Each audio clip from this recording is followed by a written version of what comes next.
अब देखिए चौथा प्रश्न में लिखा है यदि एक बेलन का व्यास आधा कर दिया जाए तो प्राप्त नए बेलन का आयतन एवं पहले वाले बेलन का अनुपात ज्ञात कीजिए। अब इसमें हम लोग क्या करेंगे कि अनुपात ज्ञात करने के लिए हमको कहा गया है इसमें, तो इसलिए हम लोग सबसे पहले जो दिया है उसको हल कर यहाँ पे लिख लेंगे, हल और दिया है। अब प्रश्न में कुछ नहीं दिया है, सबसे पहले लिखा है कि किसी एक बेलन का व्यास आधा कर दिया जाए तो प्राप्त नए बेलन का आयतन एवं पहले वाले बेलन का जो आयतन है उसका अनुपात हमको ज्ञात करना है, ठीक ना। बेलन का आयतन का अनुपात ज्ञात करना है, ठीक। ये चीज़ इसमें छूट गया था, उसको आप लोग लिख लेंगे। तो यहाँ पे देखिए ये दो चीज़ हमको ज्ञात करने के लिए कहा गया है, तो हम लोग इसमें सिंपली क्या करेंगे, सबसे पहले सिंपल जो बेलन का आयतन होता है उसको हम लोग यहाँ पे नोट कर लेते हैं। मैं यहाँ पे बेलन बना लेता हूँ। तो आप लोग जानते हो कि बेलन में दो वृत्त होता है, ठीक ना, ऊपर नीचे, कोई पाइप जैसे, पाइप में दोनों तरफ क्या होता है, वृत्ताकार होता है। तो इस प्रकार से हम लोग ये बेलन बना लिए। तो इस बेलन का हम लोग इस बेलन का क्या करते हैं, इसका हम लोग लिख लेते हैं त्रिज्या। तो हम लोग जानते हैं कि त्रिज्या बराबर क्या होता है, त्रिज्या मतलब इसके केंद्र से यहाँ तक की दूरी को हम लोग क्या बोलते हैं, त्रिज्या बोलते हैं, ठीक ना। केंद्र से परिधि तक की दूरी को त्रिज्या बोलते हैं। त्रिज्या को r से दर्शाते हैं और त्रिज्या बराबर हम लोग हिंदी में लिखते हैं व्यास बटे 2 लिखते हैं। तो यहाँ पे व्यास बटे 2 लिखते हैं। इंग्लिश में हम लोग व्यास को डायमीटर बोलते हैं, तो हम लोग d/2 भी लिख सकते हैं। आप लोग देखे होंगे बहुत जगह पे d/2 लिखा रहता है, क्योंकि d मतलब डायमीटर होता है, व्यास को हम लोग डायमीटर बोलते करके हम लोग ऐसा लिखते हैं। उसके बाद हम लोग आगे निकलते हैं इसमें और देखेंगे कि त्रिज्या हम लोग लिख लिए, ठीक है। जब बेलन को हम लोग आधा नहीं किए उस समय, तो बेलन का व्यास वगैरह आधा नहीं किए, खाली बेलन का हम लोग त्रिज्या लिख लिए और हम लोग बेलन का आयतन भी लिख लेते हैं। तो बेलन का आयतन कितना हो जाएगा देखिए, तो बेलन का आयतन बराबर हम लोग लिख सकते हैं, बेलन का आयतन बराबर, यहाँ पे हम लोग आयतन का सूत्र लगाएंगे पाई और r²h। यहाँ पे हम लोग पाई और r के जगह r का मान कितना आया d/2, ठीक ना। त्रिज्या बराबर व्यास बटे 2, हम लोग इंग्लिश में लिखे d/2। तो यहाँ पे r के जगह पे मैं d/2 को लिख सकता हूँ d/2, क्योंकि इसका स्क्वायर है तो यहाँ पे भी स्क्वायर और h का h। तो इस प्रकार हम लोग बिठा दिए। ये हो गया हमारा पहला वाला जो बेलन है उसका आयतन, जब हम लोग इसको आधा वगैरह नहीं किए। अब बोला इसमें लिखा हुआ है कि यदि एक बेलन का व्यास आधा कर दिया जाए, तो ये खाली बेलन का है जब हम लोग आधा वगैरह नहीं किए। अगर हम लोग इसको आधा कर दे तो यहाँ पे लिखना है यदि बेलन के व्यास को आधा कर दिया जाए, ठीक ना, आधा कर दिया जाए तो बने नए बेलन की त्रिज्या। तो अगर आधा कर देंगे तो त्रिज्या क्या होगा, तो हम लोग देखिए बेलन का ये जो यहाँ से यहाँ तक का जो ये दूरी है टोटल, इसको हम लोग इसका क्या बोलते हैं, व्यास बोलते हैं। यहाँ से यहाँ तक का दूरी, ठीक ना, केंद्र से दोनों परिधि तक की दूरी को क्या बोलते हैं, व्यास बोलते हैं, ये दूरी। तो इसको अगर आधा कर दे, ठीक ना, ऐसा करके आधा कर दे, तो इसमें चित्र में मैं आधा नहीं करके नहीं बताऊंगा आपको, मैं यहाँ पे व्यास में आधा करके बताऊंगा। तो देखिए जब हम लोग आधा नहीं किए थे तो त्रिज्या बराबर क्या था, d/2 था। अब हम लोग जब बेलन के व्यास को आधा करेंगे, मतलब इस d के मान को आधा कर देना है, तो हम लोग यहाँ पे हिंदी में लिख सकते हैं व्यास बटे 2, और ऑलरेडी इसके नीचे 2 का 2 ही होगा। मैं खाली इस व्यास को क्या कर दिया, आधा कर दिया, ठीक, यहाँ पे क्योंकि हमारे प्रश्न में लिखा हुआ है। तो उसी प्रकार से यहाँ पे इंग्लिश में लिख सकता हूँ मैं d/2, और मेन बटे के नीचे और एक 2 है तो 2 का 2। इसको जब हम लोग गुना में चेंज करेंगे तो d/2, और इस मेन बटे को जैसे ही मैं गुना में चेंज करूँगा तो नीचे का संख्या ऊपर, ऊपर का संख्या नीचे, मतलब नीचे तो एक ही संख्या है तो इसको डबल कर लीजिए, तो हो जाएगा 1 ऊपर और 2 नीचे, मतलब फाइनली प्राप्त हो जाएगा हमको d/4। तो यहाँ से त्रिज्या का वैल्यू d/4 प्राप्त हुआ। और बेलन का आयतन क्या हो जाएगा फिर, तो हम लोग लिखेंगे नए बेलन का आयतन। तो नए बेलन का आयतन बराबर हम लोग लिखेंगे पाई r²h, और पुनः हम लोग इस r के जगह पे इस आधा करने के बाद जो त्रिज्या प्राप्त हुआ, ये त्रिज्या का मान कितना प्राप्त हुआ, d/4।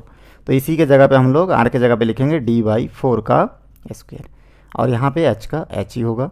आप इसके बीच में गुना का निशान भी दे सकते हैं, ठीक ना, यहाँ पे भी ऐसे दे सकते थे। चलिए यहाँ तक आपको कोई डाउट नहीं है। सबसे पहले हम लोग बेलन को जब आधा नहीं किए तब उसका त्रिज्या और आयतन लिख लिए। उसी प्रकार जब हम लोग व्यास आधा कर दिए, बेलन का जो व्यास था माने यहाँ से यहाँ तक का जो दूरी था उसको आधा कर दिए, तो उस टाइम इसका त्रिज्या d/4 हो गया और बेलन का आयतन इतना हो गया। यहाँ तक आप लोगों को डाउट नहीं होना चाहिए। अब इसमें प्रश्न में बताया गया कि नए बेलन का आयतन, ठीक है ना, नया बेलन मतलब आधा करने के बाद जो बेलन बना ये है इसका नया बेलन, ठीक है। यहाँ पे मैंने लिख भी दिया हूँ नया बेलन का आयतन, तो ये हमारा नया बेलन का आयतन का मान है। और जब हम लोग आधा नहीं किए थे तब हमारा पहला वाला बेलन ये है। तो इन दोनों का अनुपात हमको ज्ञात करके बताना है, तो इसलिए मैं क्या करूँगा, यहाँ पे देखिए, यहाँ पे मैं लिखूँगा, ठीक है। यहाँ पे हम लोग लिख सकते हैं नए बेलन का आयतन और पहले वाले बेलन का आयतन। तो नए बेलन का आयतन, बेलन का आयतन और बटे के नीचे आप लिख दीजिए पहले बेलन का आयतन, पहले बेलन का आयतन। और इन दोनों आयतन को हम लोग क्या कर देंगे, अनुपात के रूप में बिठा दिए। बटे के रूप में बिठाना ही मतलब अनुपात के रूप में बिठाना है। तो यहाँ पे नए बेलन का आयतन कितना था, देखिए ये था नए बेलन का आयतन। क्या क्या था उसको मैं इस बटे के ऊपर लिख लेता हूँ, था पाई और d/4 का घात 2 और गुणित h। और पहला वाला जो बेलन है जब हम लोग आधा नहीं किए थे उसी को हम लोग पहला बेलन का आयतन मानेंगे। तो ये था पाई d/2 का स्क्वायर इंटू h। अब देखिए यहाँ से पाई और पाई कैंसिल हो गए, यहाँ से h और h भी आपका कैंसिल हो चुका है। उसके बाद हम लोग क्या करेंगे, इसमें जो बचा है उसको हम लोग आगे सॉल्व करेंगे थोड़ा सा। तो यहाँ पे नीचे जगह नहीं, मैं साइड में सॉल्व करके आपको बता देता हूँ। अब देखिए यहाँ पे क्या बचा, d/4 का घात 2 बचा है, मतलब d²/4 बचा है, ठीक। और बटे के नीचे क्या बचा है, देखिए बटे को मैं बराबर के सीधा ही लिखूँगा। और बटे के नीचे बचा है, देखिए यहाँ पे d का घात 2 हो जाएगा और 2 को 2 बार गुना करेंगे तो हो जाएगा, कितना हो जाएगा, सॉरी 4 को 2 बार गुना करूँगा तो यहाँ पे 16 हो जाएगा और 2 को 2 बार गुना करूँगा तो 4 हो जाएगा। यहाँ तक कोई डाउट नहीं है। चलिए अब नीचे जगह कम हो रहा है तो मैं इसको मिटा देता हूँ, आप लोग यहाँ तक नोट कर लिए होंगे। अब हम लोग यहाँ पे क्या करेंगे, यहाँ पे देखिए बराबर का बराबर, ठीक। यहाँ से मैं और एक लकीर खींच देता हूँ। ये देखिए बराबर का बराबर, यहाँ पे हम लोग इस बटे को गुना में चेंज करेंगे। तो हम लोग जानते हैं d/16 है, और जैसे ही मैं इस बटे को गुना में चेंज करूँगा नीचे का संख्या ऊपर चला जाएगा, ऊपर का संख्या नीचे आ जाएगा, मतलब 4 ऊपर और d² नीचे। तो यहाँ पे दोनों कट जाएगा, खाली क्या बचा इसमें 4/16। 4 से 16 को मैं भाग दे दूंगा तो 4 बचेगा, मतलब 1/4। और हम लोग लिख सकते हैं 1:4। तो इस प्रकार देखिए हमारा ये प्रश्न बन चुका है। फिर से मैं एक बार आपको एक्सप्लेन कर देता हूँ कि क्या क्या किए हम लोग। सबसे पहले यहाँ पे जब बेलन, खाली बेलन का हम लोग निकाल लिए, त्रिज्या कितना है d/2 प्राप्त हुआ, क्योंकि त्रिज्या बराबर व्यास/2 होता है, इसलिए हम लोग d/2 हम लोग लिख दिए। व्यास के जगह पे इंग्लिश का हम लोग सिंबल यूज़ किए d, इसलिए हम लोग यहाँ पे लिख दिए d/2। बेलन का आयतन हो गया πr²h, यहाँ पे r के जगह पे इस r का वैल्यू को हम लोग बिठाए तो हमको इतना प्राप्त हो गया। ये जो हमको प्राप्त हुआ बेलन का आयतन, ये पहला बेलन है, ठीक है। अब हम लोग क्या करेंगे, बेलन के व्यास को आधा कर देंगे। तो जैसे हम लोग बेलन के व्यास को आधा कर देंगे तो हमको पुनः एक त्रिज्या और एक आयतन प्राप्त होगा। तो त्रिज्या बराबर व्यास/2 था, क्योंकि इस बार व्यास को हम लोग आधा कर रहे हैं तो व्यास को आधा कर दिए, देखिए व्यास/2 कर दिया, मतलब आधा कर दिया। अब ये जो व्यास/2 है, ठीक ना, ये तो मैं व्यास को आधा किया हूँ, लेकिन ऑलरेडी 2 तो पहले से था सूत्र में, तो वो 2 का 2 रहेगा। आप लोग जानते ही हो त्रिज्या बराबर व्यास/2 होता है। व्यास को मैं दो भाग में बांट दिया। अब क्या होता है कि ये जो हर है और नीचे वाला का हर है, जैसे ये भाग से इस बटे को मैं गुना में चेंज करूँगा तो ये इस प्रकार से हो जाता है, d/4 हमको प्राप्त होगा यहाँ पे, ठीक है। मैं लिखा था यहाँ पे, उसको मिटा दिया हूँ मैं, कितना लिखा था d/4। तो ये एक त्रिज्या तो हमको d/4 प्राप्त हुआ। और नए बेलन का जो आयतन है वो हमारा पहले से कितना था πr²h, और यहाँ पे r के जगह पे आप त्रिज्या का मान भी क्योंकि चेंज हो गया जब हम लोग व्यास को आधा कर दिए, तो उसी मान को हम लोग d/4 को यहाँ पे बिठा दिया और हमारा ये नए बेलन का आयतन प्राप्त हो चुका है। तो अब हम लोग नए बेलन का आयतन भी प्राप्त कर चुके हैं और पहला वाला बेलन का आयतन भी हम लोग बिठा चुके हैं। इन दोनों मान को जैसे ही मैं बटे के रूप में बिठाऊंगा, यहाँ पे पाई और h का मान कट जाएगा, बाकी जो संख्या बचा है उसको मैं बिठा दिया हूँ। और जैसे ही इस मेन बटे को गुना में चेंज करूँगा तो नीचे का 4 ऊपर चला जाएगा, ऊपर का d² नीचे चला जाएगा, दोनों आपस में कट गया, 4/16 बचा। और इसको मैं फिर भाग दे दिया तो 1/4, मतलब 1:4। तो ये हमारा फाइनली आंसर हमको प्राप्त हो चुका है। चलिए इसके बाद मैं आपको 5वां प्रश्न बताऊंगा। यहाँ पे देखिए 5वां प्रश्न में लिखा हुआ है कि एक बेलनाकार टंकी की त्रिज्या 2.8 मीटर है और ऊंचाई 3.5 मीटर है, उस टंकी की धारिता ज्ञात कीजिए। सबसे पहले यहाँ पे मैं हल दिया है और जो दिया था इसमें प्रश्न में उसी को मैं नोट कर लिया हूँ, क्योंकि इससे टाइम बचेगा और वीडियो थोड़ा कम लंबा बनेगा, ठीक है। तो यहाँ पे हम लोग देख रहे हैं कि हमको धारिता पता करने के लिए कहा गया है। बहुत लोग कन्फ्यूज हो जाते हैं कि धारिता क्या है। अब देखिए, धारिता भी किसी भी चीज़ के अंदर जितनी जगह है उसको उसका धारिता भी हम लोग कह सकते हैं, ठीक ना। जैसे आयतन बोलते हैं, उसी प्रकार धारिता और आयतन दोनों सिमिलर होता है, एक ही चीज़ मतलब है। आपको उसमें कन्फ्यूजन नहीं होना है। तो यहाँ पे हम लोगों को लिखना है टंकी का आयतन। तो टंकी की आयतन भी लिख सकते हैं, या फिर बहुत जगह पे धारिता लिखा रहेगा तो धारिता भी आप लिख सकते हो, ठीक है। दोनों ही लिख सकते हो, कोई दिक्कत नहीं। एक भी लिख सकते हो, दोनों भी लिख सकते हो। आपको के लिए जानकारी होना चाहिए कि आयतन और धारिता एक ही समान है, एक ही चीज़ है। तो धारिता बराबर हम लोग जानते हैं कि क्या होता है, पाई आर स्क्वायर एच होता है। यहाँ से पाई का मान 22/7, आर का वैल्यू हम लोग जानते हैं, त्रिज्या को रेडियस बोलते हैं इंग्लिश में, और आर की जगह पे त्रिज्या के मान को बिठाते हैं 2.8 और इसका घात 2 दे देंगे। यहाँ पे एच का मान हम देख रहे हैं कि 3.5 है, तो यहाँ पे लिख लेंगे 3.5। उसके बाद यहाँ से देखिए 2/7 इंटू 2.8 इंटू 2.8 इंटू 3.5। 2.8 को मैं 2 टाइम्स लिखा क्योंकि इसका घातांक देखिए 2 है, इसलिए 2 बार लिख चुका हूँ मल्टीप्लाई के रूप में। आगे हम लोग क्या करेंगे, इस 7 से हम लोग 28 को भी काट सकते हैं, 35 को भी काट सकते हैं। तो यहाँ से हम लोग क्या करेंगे, देखिए यहाँ से 7 से 28 को काट सकते हैं, तो हम लोग 7 से 28 को काटेंगे तो यहाँ पे बचेगा 4, क्योंकि 4 7 28 होता है, ठीक। तो यहाँ पे हम लोग देख रहे हैं कि क्योंकि प्रश्न में हमारा एक संख्या के बाद दशमलव था, इसलिए उत्तर में भी जो भागफल प्राप्त हुआ इसमें भी हम लोग एक संख्या के बाद दशमलव लगा देंगे। दशमलव के सामने कुछ नहीं है तो 0 हम लोग लगा सकते हैं, इसलिए मैं यहाँ पे काट सकता हूँ। तो 7 से मैं कोई भी 2.8 को काट दूंगा और यहाँ पे बचेगा 0.4। अब यहाँ पे हम लोग इसको नोट कर लेंगे, 22 इंटू 0.4 इंटू 2.8 इंटू 3.5। उसके बाद हम लोग क्या करेंगे, इसमें दो संख्या को आपस में मल्टीप्लाई करेंगे। 22 और 0.4 को अगर मैं क्या करूँगा, आपस में गुना करूँगा तो हमको देखिए प्राप्त हो जाएगा इसमें 4 दूनी 8, 4 दूनी 8, और यहाँ पे 0 का 0, 2 0, इसमें भी 0 हो जाएगा। यहाँ से हम लोग फिर इसको जोड़ देंगे तो 8 8 0 प्राप्त होगा। क्योंकि हमारा जो प्रश्न था इन दोनों में हम लोग देख रहे हैं कि इन दोनों में आपका एक अंक के बाद दशमलव था, इसलिए उत्तर में भी एक अंक के बाद दशमलव, मतलब 8.8 हमको प्राप्त हुआ। सामने 0 लगाने की आवश्यकता नहीं है, यहाँ पे हम लोग 0 लगा देंगे तो भी कोई मतलब नहीं, तो यहाँ पे हम लोग इस 0 को नहीं लगाते, ठीक है। चलिए आगे बढ़ते हैं। इन दोनों को गुना कर चुके हम लोग, अब खाली ये दोनों बचा है, तो इन दोनों को फिर हम लोग रफ में गुना करके देख लेते हैं कि कितना आएगा। तो रफ में अगर मैं इन दोनों को गुना करूँगा तो यहाँ से देखिए हमको कितना प्राप्त हो रहा है, यहाँ पे हमको प्राप्त हो रहा है 2.8 इंटू 3.5। तो पहले मैं दशमलव को इग्नोर करूँगा, पहले मैं गुना कर लूँगा। 5 8 40 का 0 हासिल 4, यहाँ पे हो जाएगा 5 दूनी 10 और 4 14, फिर गुना यहाँ से 3 8 24 का 4 हासिल 2, 3 दूनी 6 और 2 8 हो जाएगा। यहाँ पे हम लोग जोड़ लेंगे तो हम 0, 4 और 4 8, 8 और 1 9 प्राप्त होगा। फिर यहाँ से हम लोग को प्राप्त हो रहा है 980, क्योंकि हमारा जो प्रश्न था इसमें देखिए इधर इकाई के बाद एक अंक के बाद दशमलव और इधर भी एक अंक के बाद दशमलव, मतलब 2 अंक के बाद दशमलव। तो हमारा उत्तर में भी 2 अंक के बाद दशमलव होना चाहिए, तो मैं 2 अंक के बाद दशमलव बिठा दिया हूँ। उसके बाद हम लोग इन दोनों को ही अभी मल्टीप्लाई करके देखेंगे कि कितना वैल्यू हमको प्राप्त होता है यहाँ से। तो यहाँ से मैं 9.80 और 8.8 को अगर गुना करूँगा, खाली गुना करूँगा, दशमलव को बाद में मैं काउंट करूँगा, क्योंकि आप लोग देखे होंगे पहले दशमलव को काउंट करने जाएंगे तो दिक्कत होता है। मेरा वीडियो अच्छा लग रहा है तो लाइक शेयर सब्सक्राइब करें, कमेंट सेक्शन में मेरे को जाके बताइए कि आप लोगों को वीडियो कैसा लग रहा है। और यहाँ पे देखिए हम लोग गुना कर लेते हैं, तो यहाँ पे हो जाएगा 8 0 का 0, 8 8 64 का 4 हासिल हो जाएगा 6, 8 9 72 और 6 हो जाएगा 78। तो यहाँ से इतना प्राप्त हुआ। फिर हमको प्राप्त होगा 0487, फिर हम लोग इसको अगर जोड़ लेंगे तो 0 4 8 4 12 का 2 हासिल 1, यहाँ पे 8 8 16 6 हासिल 1, यहाँ पे 8। तो कुल मिला के हमको देखिए एक संख्या और इधर 2 और इधर 1 3, तो 3 अंक के बाद दशमलव हमको प्राप्त हो रहा है।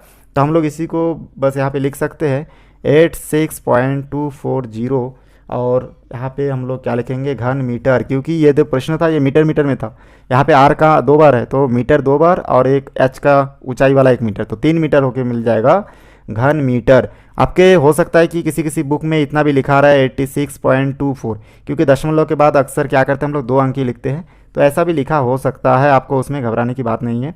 चलिए इसके बाद आगे बढ़ते हैं हम लोग। छठवां और आखिरी प्रश्न बचा हुआ है उसको देखते हैं।